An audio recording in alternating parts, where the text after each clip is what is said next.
Irmãos, pregar na igreja do NASP é sempre um desafio. Primeiro porque eu sou membro daqui, embora um pouco visitante, mas sou membro. Segundo porque santo de casa não faz milagre. Terceiro porque essa é uma igreja com muitas mentes, muita gente que pensa, você tem que cuidar muito com tudo. Mas eu espero que a graça de Deus esteja conosco e que o Espírito Santo realmente fale aqui nessa reflexão que teremos nos próximos minutos. Eu queria, nesse momento, compartilhar com os irmãos, e vocês vão entendendo, à medida que eu vou lendo, o porquê do sermão que eu vou pregar. Eu vou pregar hoje sobre o livro de Daniel. E eu queria abrir com um comentário escrito pela autora Ellen White.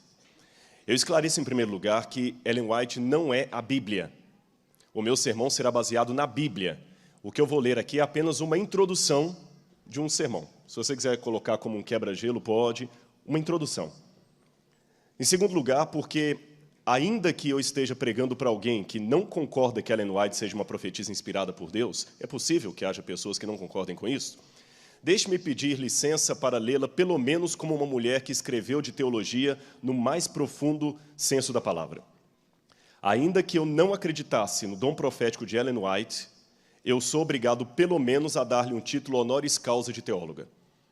Porque ela escreveu com tanta propriedade que, falando não agora como adventista, mas como teólogo, eu poderia, sem a menor sombra de dúvida, colocar Ellen White no patamar de Karl Barth, de Schnarrenburg e grandes outros teólogos aí que são estudados e que fazem livros a respeito deles, John Wesley e outros mais. A profundidade com que ela escreveu de temas de Bíblia é tão tremenda que, ainda que eu tire dela o título de serva de Deus ou profetisa inspirada por Deus, ainda que eu tire esse título dela, eu tenho, no mínimo, de considerá-la honoris causa uma teóloga.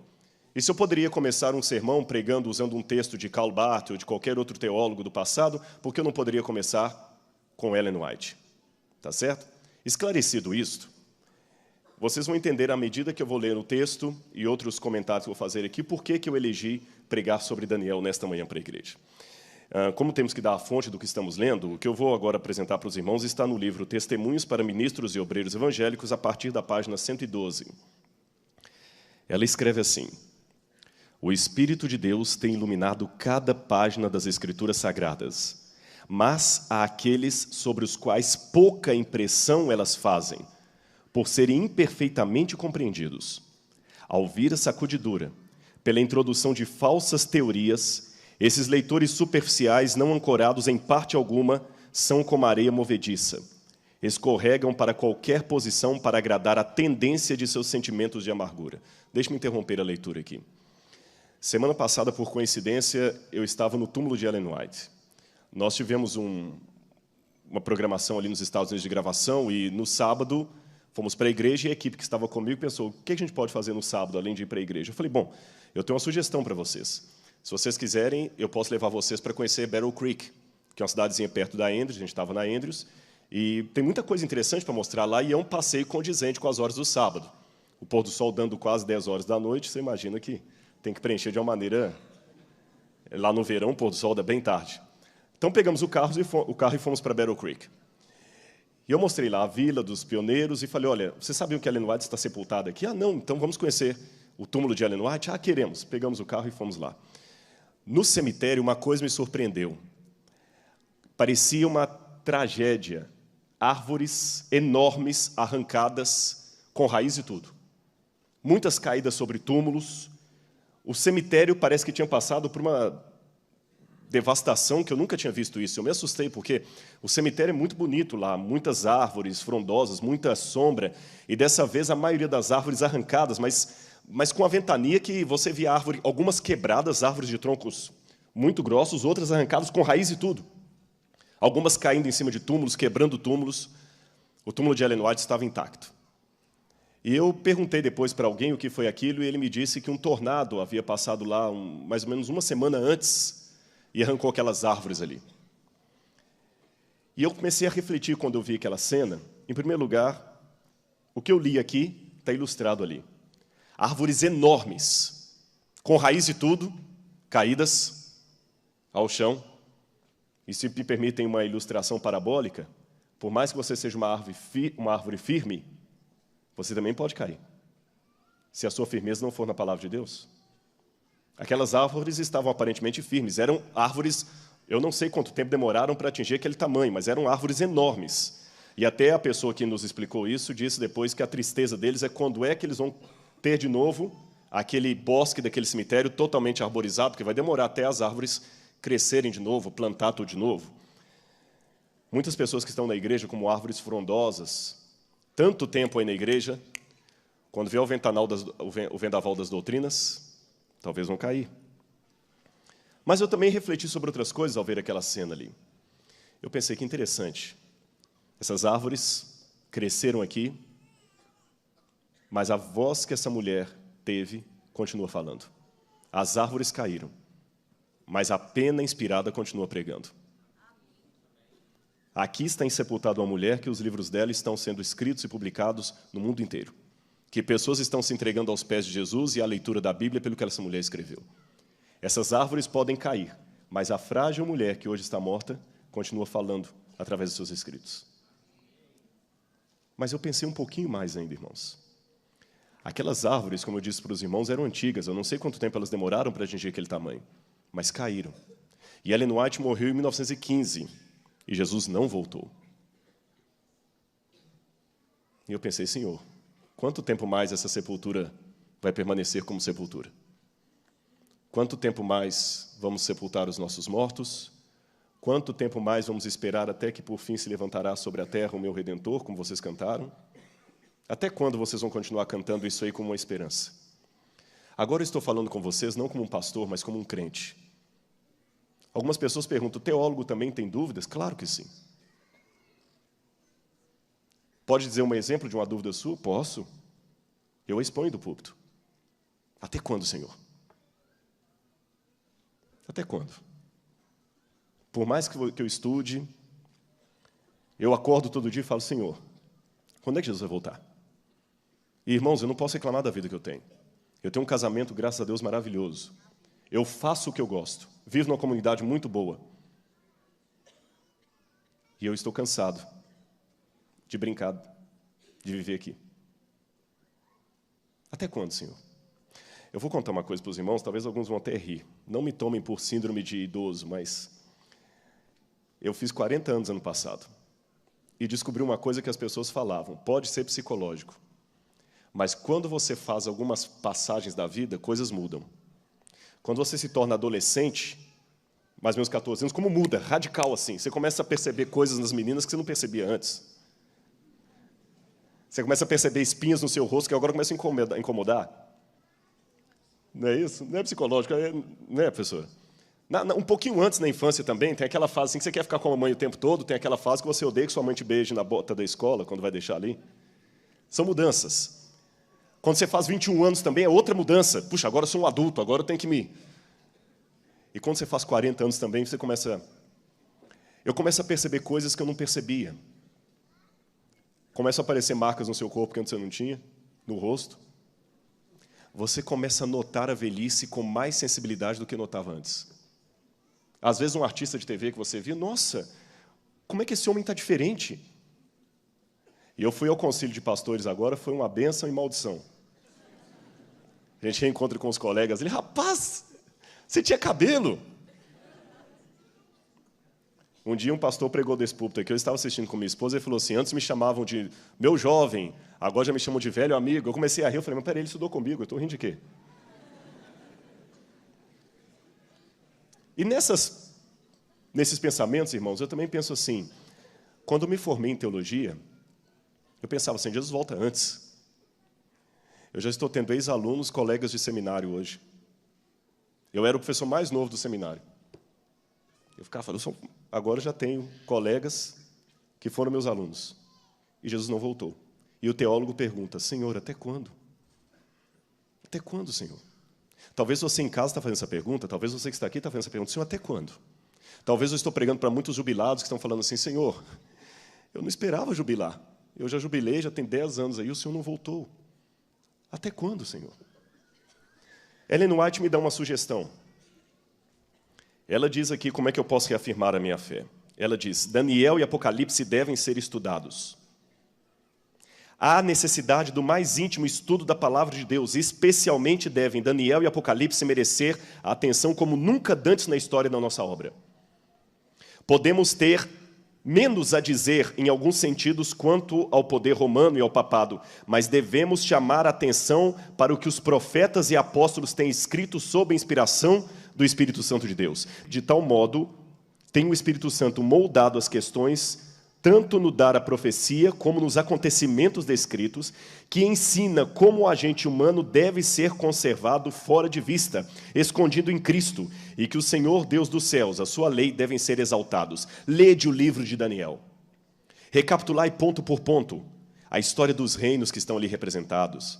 Contemplai os estadistas, concílios, poderosos, exércitos, e vede como Deus operou para abater o orgulho dos homens e lançar por terra a glória humana. A luz que Daniel recebeu de Deus foi dada especialmente para esses últimos dias. As visões que ele viu às margens do Ulai e do Hidekel, os grandes rios de Sinear, estão agora em processo de cumprimento, e logo ocorrerão todos os acontecimentos ali preditos. Já que ela falou dessas visões, eu queria ler essas visões com os irmãos. Vamos ler Daniel, capítulo 12? Abra sua Bíblia comigo. E hoje eu aproveito para estrear no púlpito a Bíblia que eu ganhei lá no Conselho de Pastores. Todos nós ganhamos uma Bíblia. Eu estou estreando a minha aqui, viu? Bíblia nova é ruim, né? Porque está tudo novinho, as páginas não estão com marcas ainda. Eu vou ler com os irmãos, prestem atenção e vocês vão entender mais outra razão por que eu escolhi esse sermão para pregar. Daniel, capítulo 12, versículos 1 em diante. Assim diz na minha tradução: nesse tempo se levantará Miguel, o grande príncipe, o defensor dos filhos do povo, e por fim se levantará sobre a terra. Vocês cantaram. E haverá tempo de angústia, o qual nunca houve. Esse tempo de angústia, o qual nunca houve, desde que houve nação até aquele tempo. Mas naquele tempo será salvo o teu povo e todo aquele que for achado inscrito no livro. Fique só a Bíblia aberta. Aqui nós sabemos que é justamente quando Jesus termina a sua obra no santuário celestial, se levantará Miguel, e ele então prepara a sua comitiva para descer à terra. Nesse ínterim, entre a saída de Cristo do santuário celestial e o retorno de fato aqui na terra, nesse ínterim, haverá um tempo de angústia. E Ellen White diz num outro texto do Grande Conflito que se há algo que possamos exagerar, isto não é o tempo de angústia. Ela fala que tudo que vamos descrever podemos cair no exagero. Ela falou, porém não tem como exagerar a angústia que aguarda o povo de Deus. Muitos dos que dormem no pó da terra ressuscitarão. Uns para a vida eterna, outros para vergonha e horror eterno. Aqui ainda não é a ressurreição última, é a ressurreição especial. Aqueles que crucificaram a Jesus vão ressuscitar para ver o Senhor voltando nas nuvens, e alguns dos que morreram, ou todos, que morreram firmes na mensagem do terceiro anjo, também ressuscitarão primeiro. Note que a Bíblia fala, muitos dos que estão no pó da terra, não fala todos, então não se trata daquela ressurreição geral. E diz que alguns ressuscitarão para a glória, outros para o vexame. Então aqui nós temos a profecia dos soldados romanos e de muitos que morreram na mensagem do terceiro anjo. Os que forem sábios, pois, resplandecerão com o fulgor do firmamento, e os que a muitos conduzirem à justiça como as estrelas sempre e eternamente. Tu, porém, Daniel, encerra as palavras, sela o livro. Até quando? Até o tempo do fim. Muitos o esquadrinharão, e o saber se multiplicará. Então eu, Daniel, olhei, e estavam em pé outros dois, um de cada lado do rio, que Ellen White mencionou, o rio Ulai, e outro do outro lado. Um deles disse ao homem vestido de linho que estava sobre as águas do rio, quando se cumprirão essas maravilhas? Aqui outro ponto que eu quero interromper a leitura. Aqui está a dúvida do teólogo, que era a dúvida até de um mensageiro celestial. Quando se cumprirão essas maravilhas, Senhor? Daniel teve o privilégio que nós não tivemos. Ele viu. E quando ele viu, ótimo, Senhor, maravilha. Mas quando? Quando sucederão essas coisas? Ouvi o homem vestido de linho que estava sobre as águas do rio, quando levantou a mão direita e esquerda ao céu, e jurou por aquele que vive eternamente que isso será depois de um tempo, 2 tempos e metade de um tempo. E quando se acabar a destruição do poder do povo santo, estas coisas se cumprirão.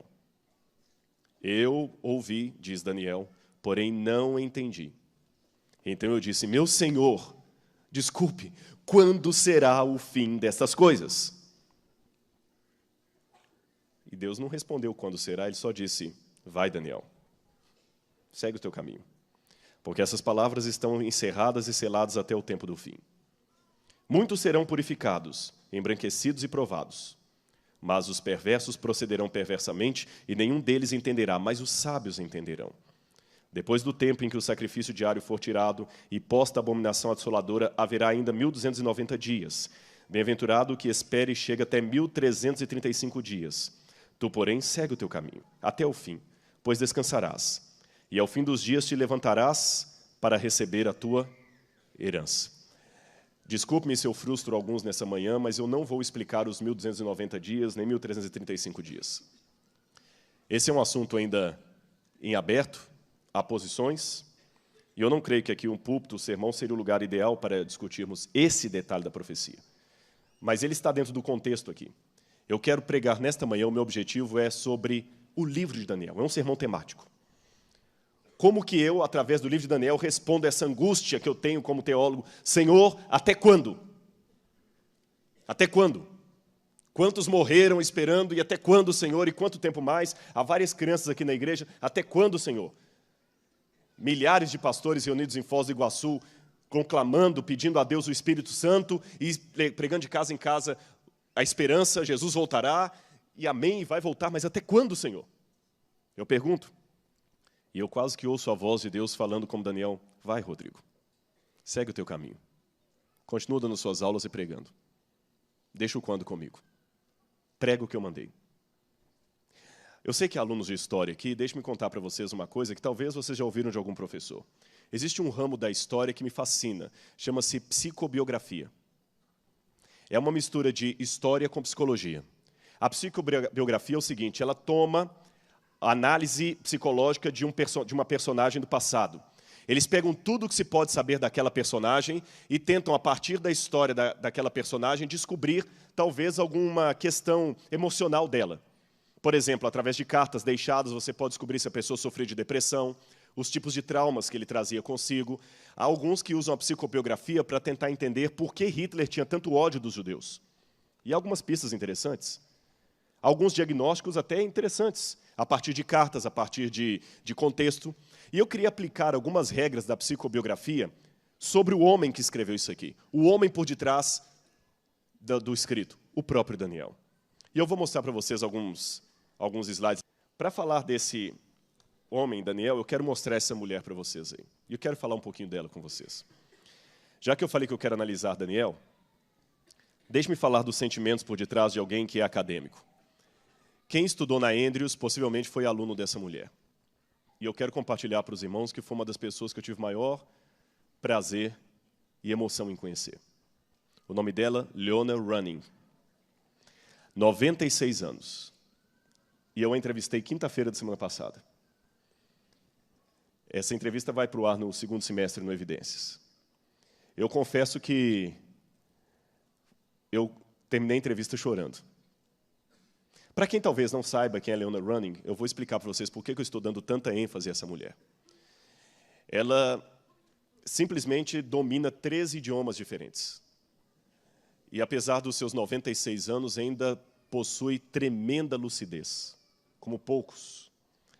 Entre os idiomas de sua carreira acadêmica, ela conseguia, não sei hoje a tal fluência disso, mas até um tempo atrás, ela lê com fluência egípcio, ugarítico, hitita, latim, sumeriano, acadiano, grego, hebraico, francês, italiano, alemão e outras coisas mais.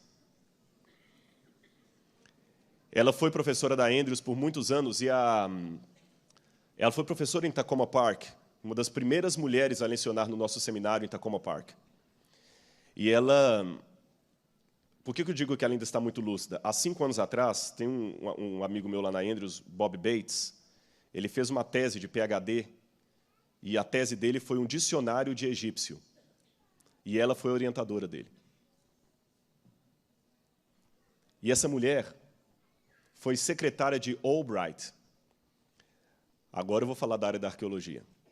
Albright está para a arqueologia como Freud está para a psicanálise, o pai da arqueologia moderna. E eu entrevistei essa mulher, e ela está com 96 anos, talvez a última entrevista da vida dela, muito frágil fisicamente, mas lúcida. E ela começou a contar a história dela, e uma das grandes angústias que ela teve é porque, com 1 ano e meio de casado, seu esposo morreu. E ela resolveu, então, dedicar a vida aos estudos para tentar suplantar a dor da perda do marido. E, no final da entrevista, eu perguntei para ela, mas e sobre o seu marido e a volta de Jesus? E ela começou a chorar.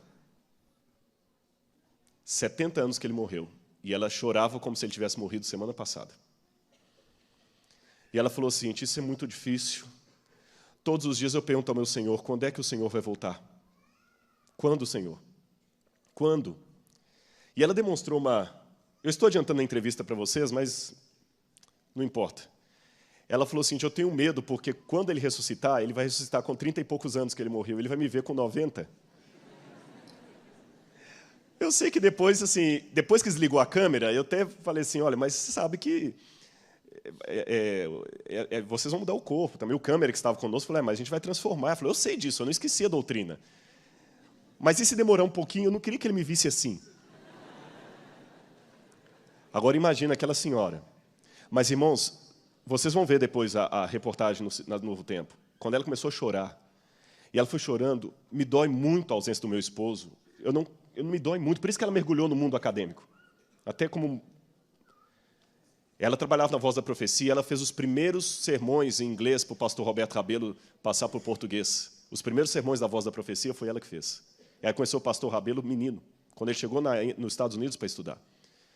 Aí eu falei, tá, mas e a volta de Jesus? A senhora está desanimada? Ela falou assim, não, de maneira nenhuma, ele vai voltar. Irmãos, veio uma velhinha de 96 anos, trêmula, que para andar do carro até o museu onde eu fiz a entrevista, ela tinha dificuldades, e falando assim, ele vai voltar. E ela olhou para a câmera e falou, ele vai voltar, e eu vou ver o meu esposo. Amém? Amém. Eu falei assim, eu não preciso falar mais nada nesse programa. E, de novo, eu fiz a pergunta para mim mesmo, Senhor, até quando?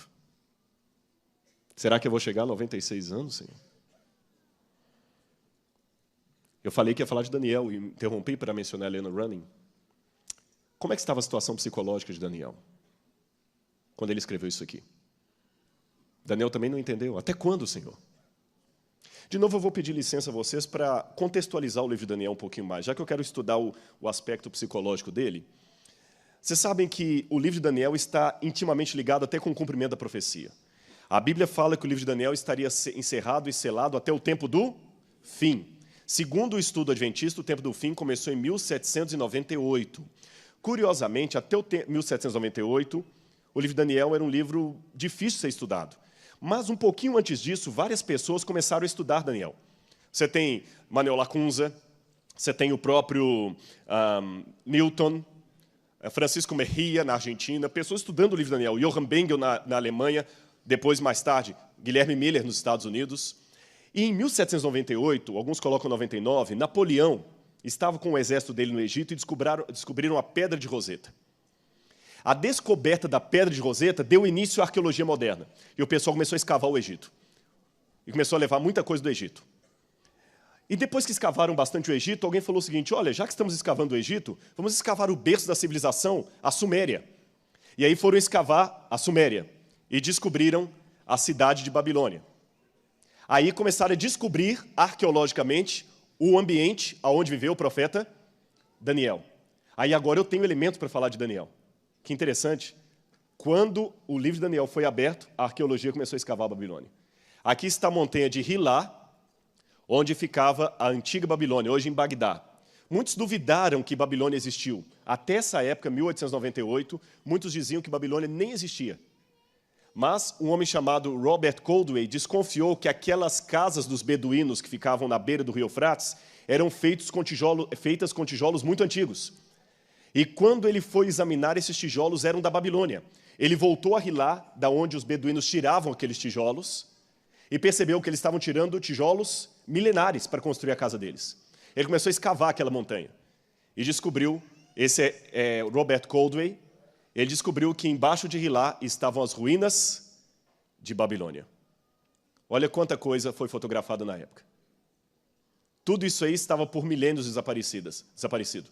Os críticos da Bíblia diziam que Babilônia não existia, mas a arqueologia mostrou a existência de um grande império mencionado na Bíblia, chamado Babilônia. E não somente isto, eles também começaram a encontrar escritas cuneiformes ali, que ajudaram a contar a história daquele lugar. E uma dessas pedras revelou, inclusive, a existência de personagens mencionados ali no livro de Daniel, por exemplo, Nabucodonosor. E uma delas está hoje aqui no NASP, graças à doação do professor e pastor Paulo Barbosa. Para quem não conhece, o pastor Paulo Barbosa foi por muitos anos professor no Espírito Santo, e ele ganhou, uns 40 anos atrás, esse tijolo que vocês estão vendo aí. Esse tijolo foi trazido do Iraque, de alguém que foi trabalhar em construção civil, e trouxe o tijolo e falou, vou jogar isso fora, fazer o que com isso? Aí alguém sugeriu, não joga fora não, doe para o pastor Barbosa, ele dá aula de religião, ele pode usar isso aí nas escolas, né? Uma pedra que veio da Babilônia, um tijolo. E ele usou. E um dia o pastor Barbosa veio visitar o museu que a gente tem aqui no NASP e contou dessa pedra. E falou, eu vou doar para vocês a pedra. E quando eu fui conhecer, eu fui à casa dele ver, eu falei, pastor, isso aqui é acadiano. Isso aqui é escrita cuneiforme. E, irmãos, o pastor Osés também reconheceu, ele também estudou isso aí. Nós podemos fazer uma tradução e ali tem o nome de Nabucodonosor. Logo no início tem um asterisco, que se lê Dinger. Você tem Nabucoduriusur, Nabucodonosor, Lugal, rei de Babilônia e provedor dos templos de Esagla e Esda. E embaixo aparece o nome do pai dele, filho primogênito de Nabopolassar. Está no nosso museu do NASP aqui. Mas essa não foi a única. Várias peças foram encontradas provando a existência não apenas de Babilônia, mas também de Nabucodonosor. A arqueologia também provou a existência de Joaquim, rei de Judá, ali entre os cativos em Babilônia. Também provou até os amigos de Daniel. Ali eu estou apontando um dos cilindros que diz que Nabucodonosor, com medo de uma represália, de uma traição, ele nomeou apenas 50 pessoas para trabalhar em seu séquito real. E ele nomeia os 50. Ele coloca lá, como ministro Nabuzeridinimã, como o outro lá, Nabuzeribine. Aí vem um nome, o outro aí fala assim, Hanani Shanu, que parece Ananias. Mushalim Marduk, que parece Mesaque. Ardinabu, Abdinego. Os 3 nomes dos companheiros de Daniel mencionados ali, o de Daniel não está. Parece com o capítulo 3 de Daniel, que justamente menciona a questão da fornalha ardente. Também menciona, num dos tabletes encontrados ali, que Babilônia foi tomada sem derramamento de sangue. Bom, esse é o contexto histórico que a arqueologia me diz, e aqui nós temos o tamanho da cidade de Babilônia, com o rio Eufrates passando no meio dela. Olha Daniel entrando nessa porta aí. Essa é a porta de Estar. A Bíblia diz que Daniel era um jovem. Pela palavra hebraica que está ali, Daniel deveria ter uns 16 anos de idade. 15, 16 anos.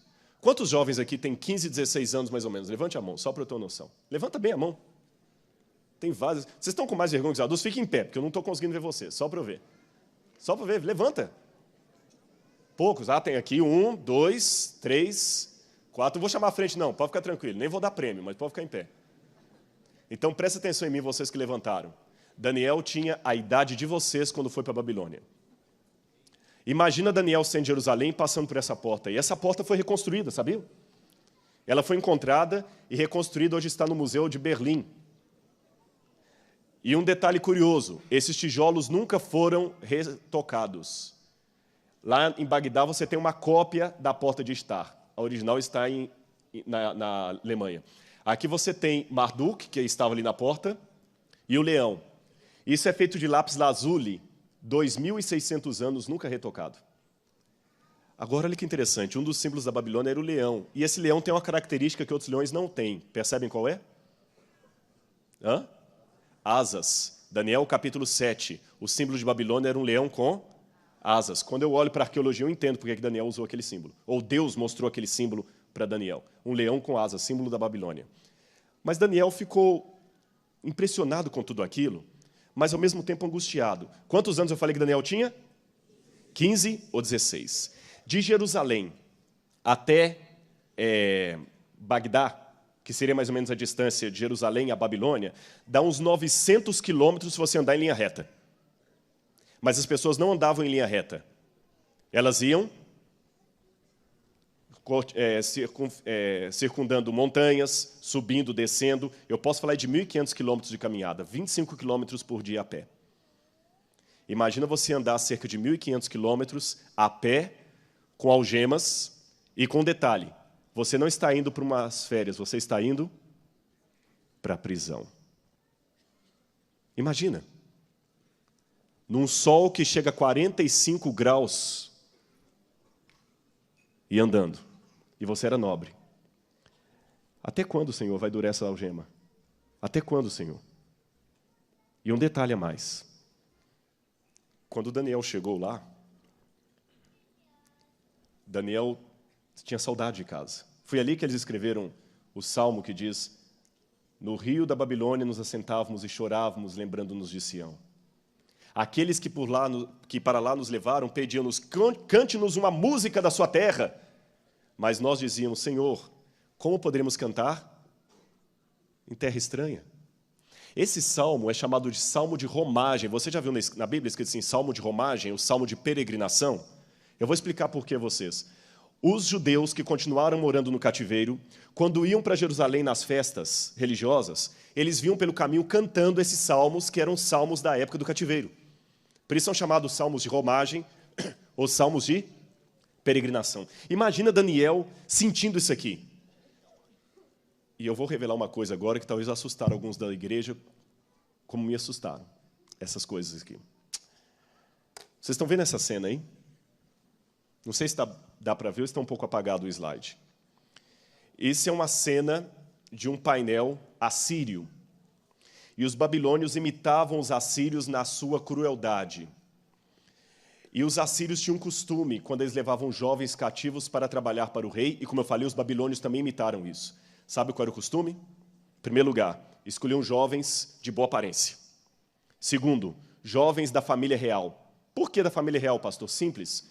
Muitos daqueles jovens poderiam ser o copeiro do rei, para experimentar um vinho antes do rei bebê-lo, para ver se o vinho estava envenenado ou estragado.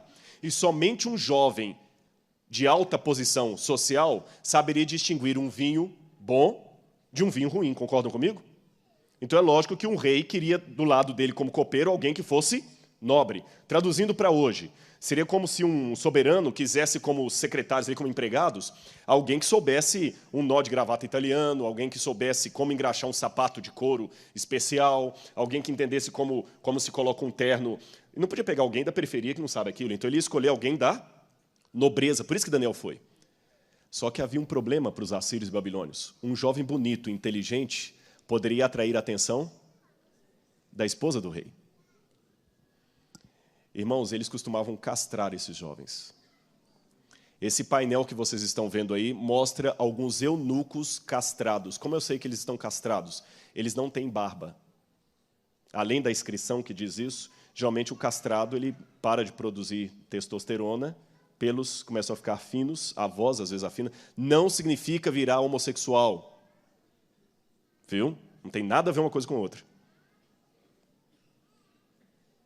Mas alguns comentaristas, repito, para ficar bem claro, e você que está em casa não vai interpretar, não significa que a pessoa se transforma em homossexual, nem efeminado. Ficou claro? Esclarecido isso aqui, para não dar nenhuma dúvida para ninguém. Alguns comentaristas levantam a hipótese que Daniel também sofreu esse tipo de castigo. Eu não posso afirmar isso aqui, mas realmente é uma coisa que... Com base em que, pastor, esses comentaristas afirmam isso? Bom, eu vou dar para vocês alguns exemplos. Letra A. Quem cuidou de Daniel e os companheiros dele? O chefe dos eunucos. Letra B. A Bíblia não menciona a família de Daniel. Ah, pastor, mas a Bíblia também não menciona a família de João, nem de... Então, não significa que... O silêncio é um argumento muito fraco, concordo com você. Mas lembra quando Daniel foi atirado na cova dos leões e os 3 companheiros na fornalha ardente? Depois que eles saíram dali, quem foi atirado no lugar deles? Os inimigos deles. E eles foram atirados sozinhos? Com quem? Com a família, porque naquele tempo, quando alguém era condenado à morte, a família toda ia junto. Então, o fato dos companheiros de Daniel serem lançados na fornalha ardente, não mencionar esposas nem filhos, e Daniel na cova dos leões também sozinho, indica que não tinha família, porque se tivesse mulher e filhos, teriam lançados juntos. Outro argumento. Olha esse texto que eu gostaria de ler com vocês. Isaías, capítulo 39, versículo 7. Isaías 39, verso 7. Dos teus próprios filhos que gerarem, tomarão para que sejam o quê? Eunucos no palácio do rei da Babilônia. Deixa eu me perguntar para a igreja.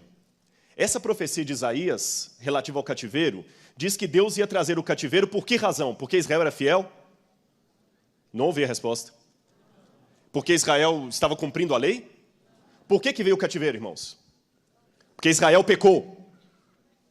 Porque Israel estava em apostasia. Eu pergunto a vocês, Daniel estava em apostasia? Mas Daniel sofreu a consequência. Outra lição que eu aprendo do livro de Daniel. Você que está sentado aí agora, lembra que Ellen White falou dos murmuradores? Você está disposto a sofrer junto com o povo de Deus as consequências da apostasia do povo de Deus, mesmo que você esteja sendo fiel? Isso é um recado especialmente para os dissidentes. É fácil fazer um movimento e ficar criticando de fora. Quando a senhora White fala no livro Santificação sobre a oração de Daniel, ela fala, Daniel se identificou com Israel pecador. Olha o capítulo 9 de Daniel. Quando ele ora, ele fala, Senhor, nós, primeira pessoa do plural, nós temos pecado contra ti. Daniel não tinha pecado, mas mesmo assim, é lógico, tinha pecado no sentido, ele era um pecador. Eu disse, ele não estava naquela apostasia, mas eu quero dizer, mesmo naquela situação de espiritualidade, ele não apontava o dedo para criticar, ele se envolvia com a igreja. E quando nós temos as nossas rodinhas aqui em volta do colégio, nós nos identificamos com a igreja ou a gente critica? Esse povo, essa igreja, não é mais como no meu tempo. Com todo respeito a alguns que já são mais experientes do que eu respeito tremendamente aqueles pioneiros. Mas ali naquela igreja também tinha problemas. Se não teriam terminado a obra do Evangelho, Jesus tinha voltado. Então não acho que é criticando a juventude de hoje, achando que a de ontem era melhor, que a de hoje não presta. E da mesma maneira, vocês jovens, não é desrespeitando os mais velhos, achando que eles não sabem nada, porque pelo contrário. Eu sou um pastor que eu gosto de responder perguntas, mas fazer perguntas também. Por que hoje brinca tanto? Por que hoje ficou tão normal passar a noite na balada e no outro dia cantar na igreja? Vocês têm amigos que fazem isso? Por quê? Agora é o pastor que está perguntando. Por quê? Viu? O pastor também pergunta. Por quê? Ficar brincando. Aquele namoro lá, por quê? Irmãos, eu confesso para vocês, eu vejo algumas cenas de alguns namorados aqui que eu não vou chamar a atenção, porque eu sei que eu vou passar por idiota ainda, mas pensa se Deus está sendo louvado com alguns tipos de namoros que alguns têm, até dentro do campus ou fora dele. Pensa se Deus está sendo louvado com o que está aparecendo no seu computador lá no quarto. Tá bom? E antes de falar assim, esses velhos, eles não querem... Respeite, é a igreja. Meu pai foi muito duro comigo. Você vai ser como Daniel, vai se identificar com os erros do seu pai e pedir perdão a Deus?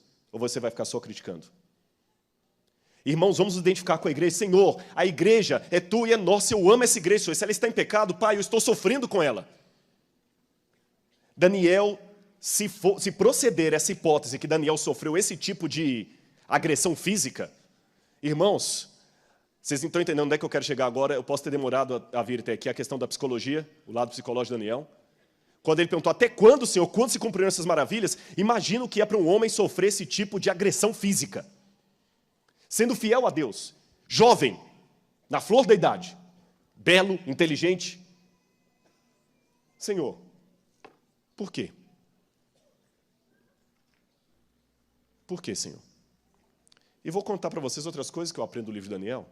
O que o livro de Daniel me ensina? Em primeiro lugar, não ceder em princípios.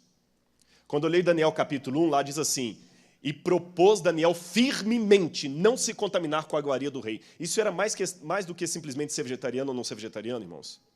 Aliás, nem peguem isso aí para falar que Daniel era vegetariano, viu?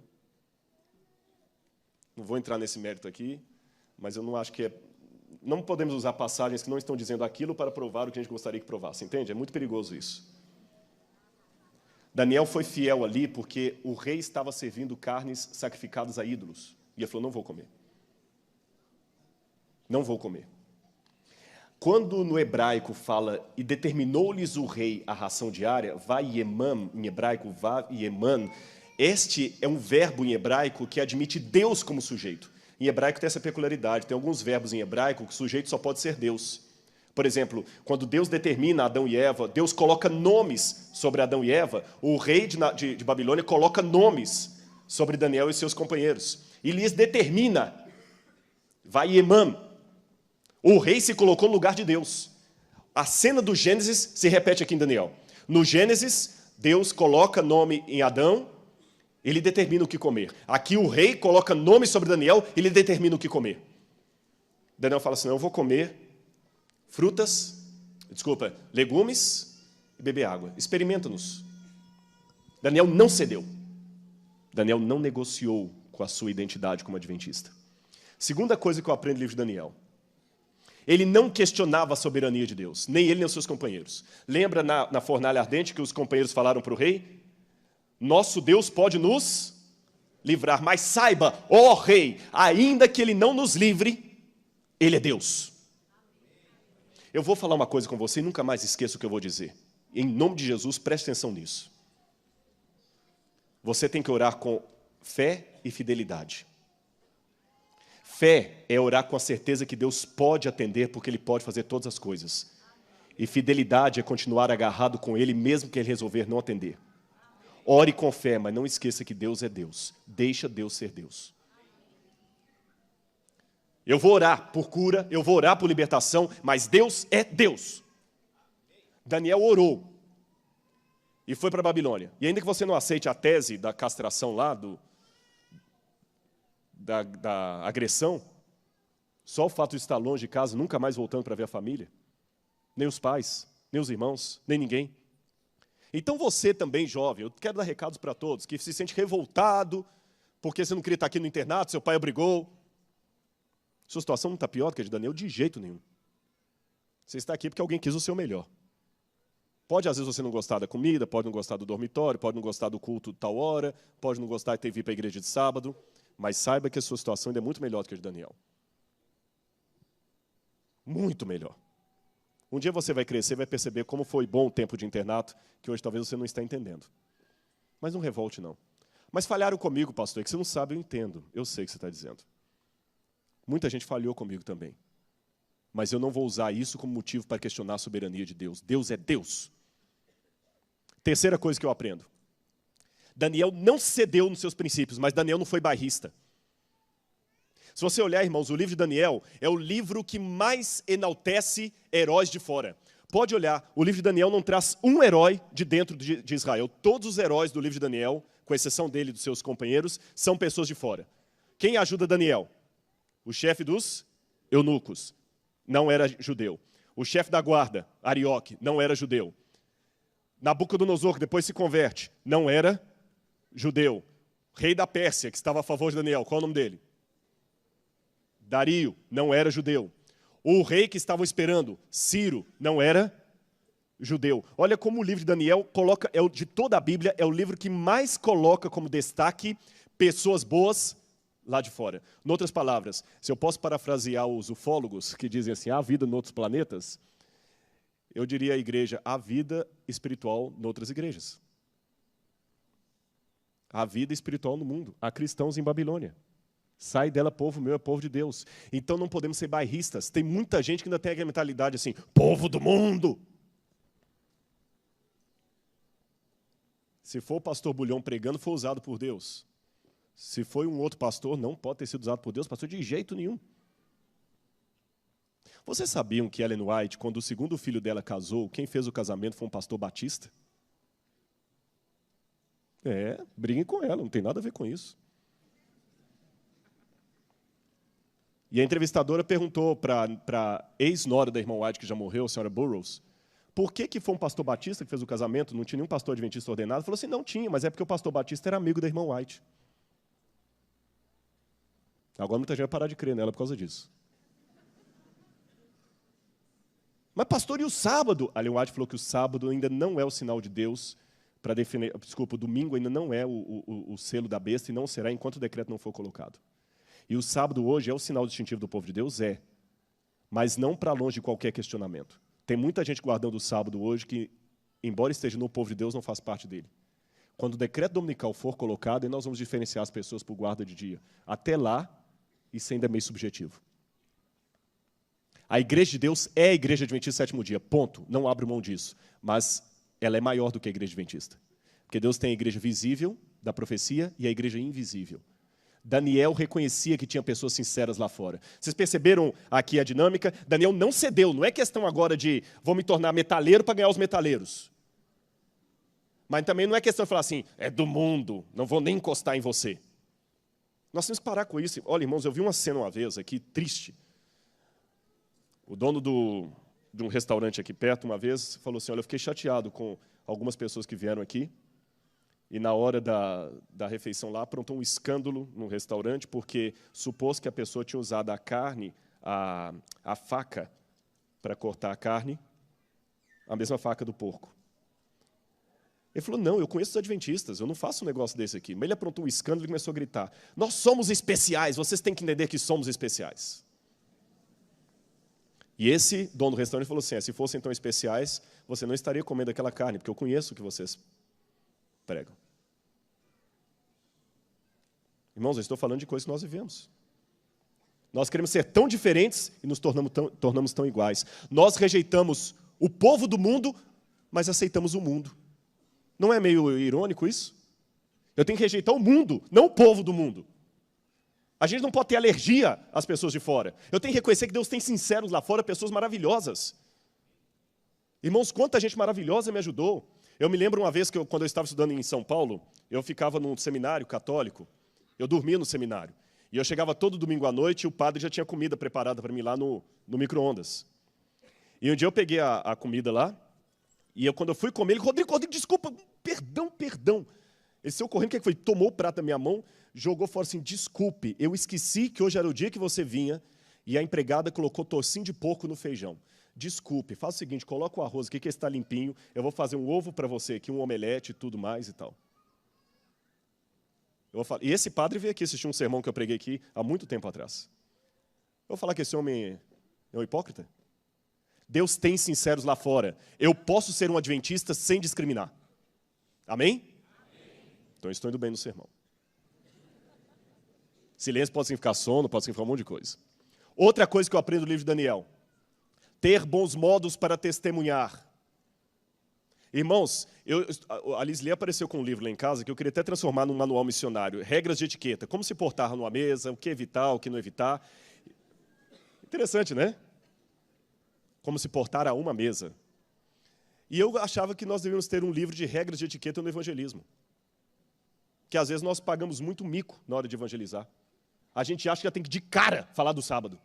Tem jovens universitários que acham que o jeito dele pregar é na primeira aula de biologia, é já levantar a mão e debater com professor em sala de aula sobre criacionismo e evolucionismo. Não é aí. O homem é professor, ele é doutor, ele está 20 anos dando aula ali, você é primeiro-anista. Você tem que primeiro demonstrar que você é o melhor aluno daquela faculdade. Que você é gente boa, que vale a pena te ouvir, que você entrega seus trabalhos em dia.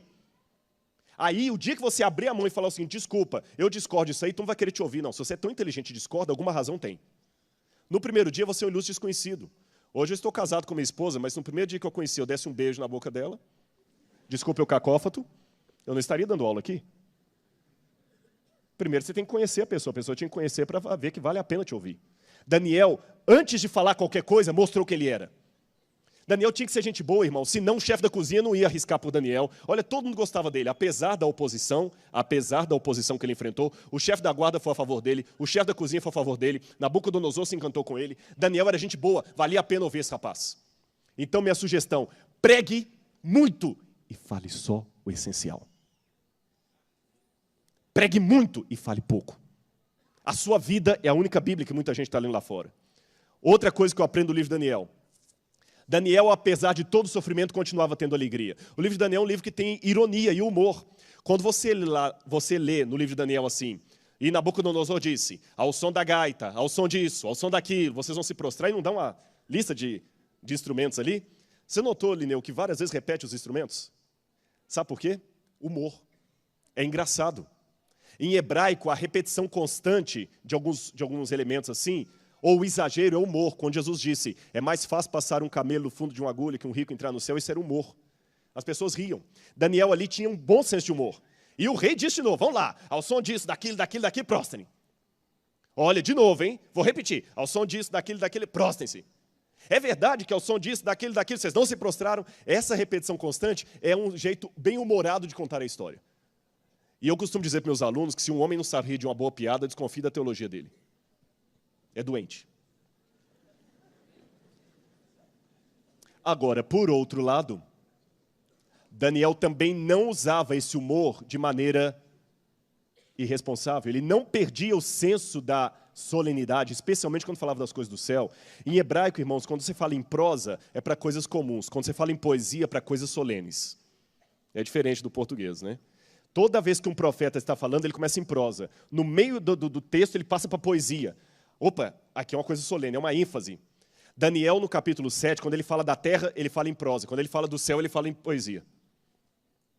Toda vez você vê em Daniel, ele está falando dos animais, é prosa. Quando ele fala do filho do homem vindo para receber o reino, aquela cena ali do trono, ele fala em poesia.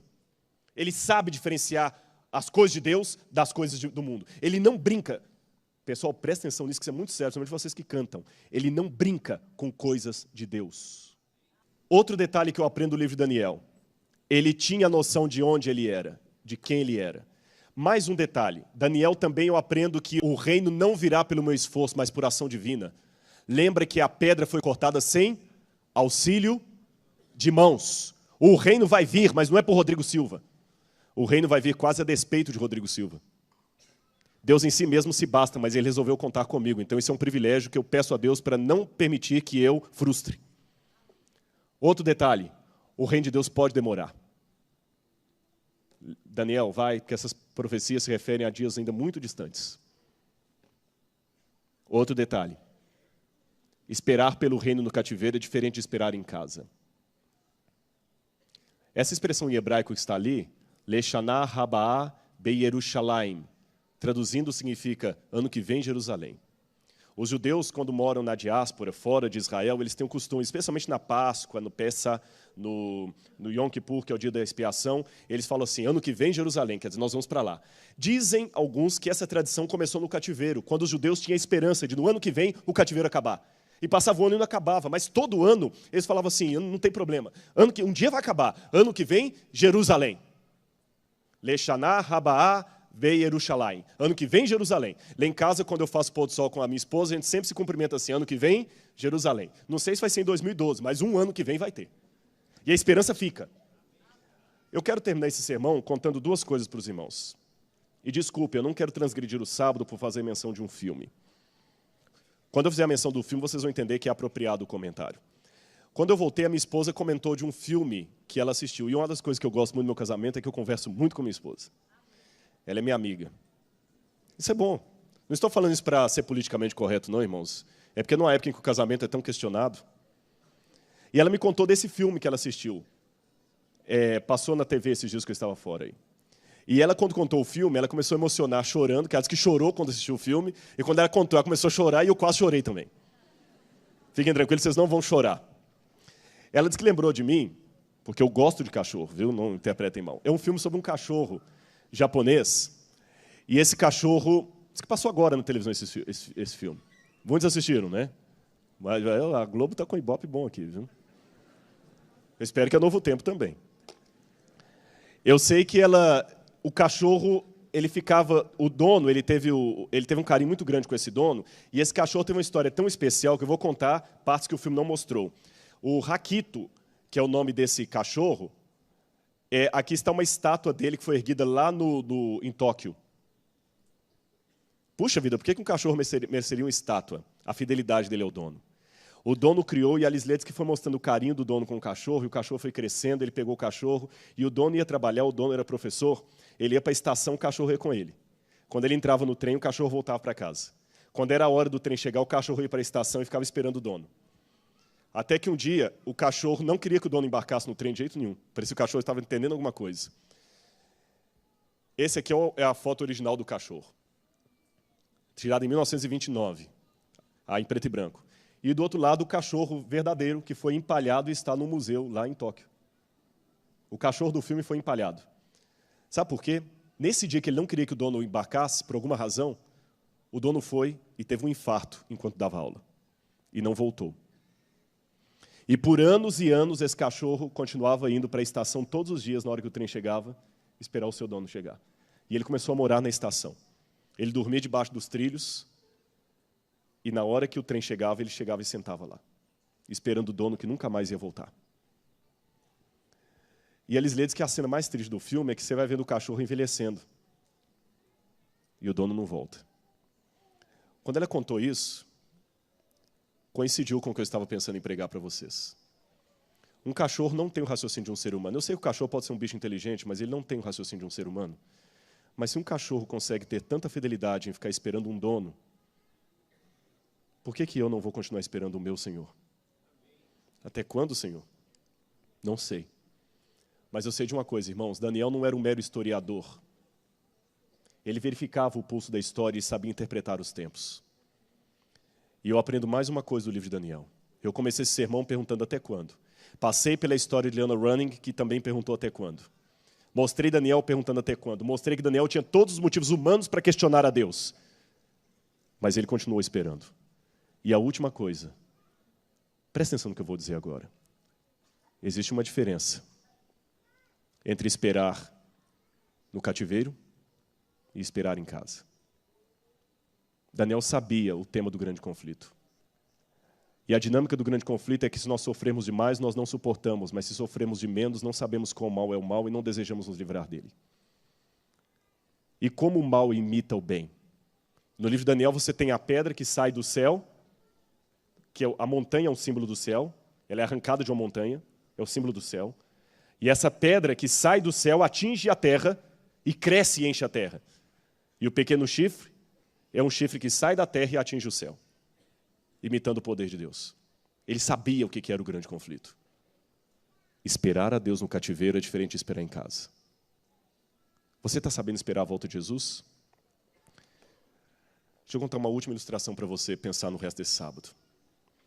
Uma vez eu li uma coisa de Paulo Freire, um verso que eu nunca tinha lido, um verbo. Ele falou do verbo esperançar. A palavra esperança pode vir de esperar e de esperançar. Eu contei isso numa vigília aqui, gostaria de pedir licença para contar isso de novo à igreja. Uma vez eu passei 50 dias longe da minha esposa. Ela estava na África do Sul e estava em Israel. Quando eu voltei, eu estava ansioso por ver a minha esposa. E você vai entender nessa minha ansiedade o que significa esperançar. Eu fui para Caprioli ali esperar o ônibus chegar, e eu estava com flores na mão. E o meu comportamento dizia que eu estava esperançando. Não esperando, esperançando. E eu ficava andando para um lado, e aflito, e olhava na esquina, e o ônibus nada. Uma senhora perguntou, puxa, mas você está com tanta euforia, quem você está esperando? E eu nem percebi que eu estava tão empolgado. É a minha esposa. A sua esposa? Ela está vindo aonde? Da África do Sul. É mesmo? E o que você faz? Eu sou professor e pastor lá no NASP, sou da Igreja Adventista, a minha esposa é professora lá. E comecei, eu não sei, daqui a pouquinho eu sei que não era só aquela mulher, tinha uma outra com ela, mais um senhor, mais um outro, mais um outro, mais um outro. E uma chegou e falou assim, mas ela é sua namorada? Eu falei, mais do que isso, ela é esposa. E fiz assim, aí eu cutucou o marido, tá vendo? O ônibus chegou. A porta abriu, aquela primeira falou assim, não, espera aí, ele vai na frente. Espera aí, motorista, deixa ele entrar. A Lisle vai me matar para eu estar contando isso aqui, mas tudo bem. Quando eu entrei, que eu abracei, evidentemente beijei, porque casado pode. Todo mundo lá fora aplaudiu. A Lisle era mais conhecida lá fora do que qualquer um. Mas dessa história um tanto engraçada, eu quero ilustrar para vocês o que significa esperançar. Esperar é estar à espera de algo. Esperançar é ter tanta vontade que a coisa venha, que você leva outros a esperarem juntos com você. Era espalhar a esperança. Irmãos, eu vou continuar esperando o meu Senhor. A minha dúvida teológica ainda não sanou. Até quando, Senhor? Quando Jesus voltará? Não sei. Desculpem, meus alunos, o professor de vocês não sabe e nunca vai poder responder. Quantos anos, pastor, você acha? Mais 10 anos, 5? Não sei. Eu sei que ele em breve voltará. Quando será esse breve, eu não sei. Eu sei o seguinte, pela minha força, mas pela graça, não pela minha força, mas pela graça de Deus, eu vou continuar esperando. E eu conclamo você, a partir dessa introdução, desse panorama do livro de Daniel também, a esperar. Lembrando que estamos num cativeiro, na Babilônia, esperar. O meu Senhor voltará e eu vou ficar esperando. Se um cachorro, que é um ser que não tem a inteligência do ser humano, pode ficar esperando o seu dono, porque eu não posso esperar o meu Senhor? Então, em nome de Jesus, espere, porque Ele voltará. Até quando, Senhor, eu não sei. E enquanto você espera, estude as profecias de Daniel, estude Apocalipse. Você está na Babilônia, mas acredite, meu irmão, Ele vai voltar. Meus amados, vocês que já jubilaram, talvez não esperavam chegar à jubilação, eu posso dizer que eu entendo a angústia de vocês, porque vocês não esperavam, mas Ele vai voltar. Eu sei que desde que vocês eram criancinhas na igreja, já diziam isso, vocês estão com 70, 80 anos, mas Ele vai voltar. Muitos já morreram, mas Ele vai voltar. Lineu, Ele vai voltar. Você era uma criancinha e seu pai já cantava, você já é um maestro hoje, mas Ele vai voltar. As músicas que vocês compõem, Jader, vão virar realidade. E em nome de Jesus eu quero continuar esperando. Vamos orar agora. Amado Pai, em nome de Jesus eu entrego esta igreja no Teu altar.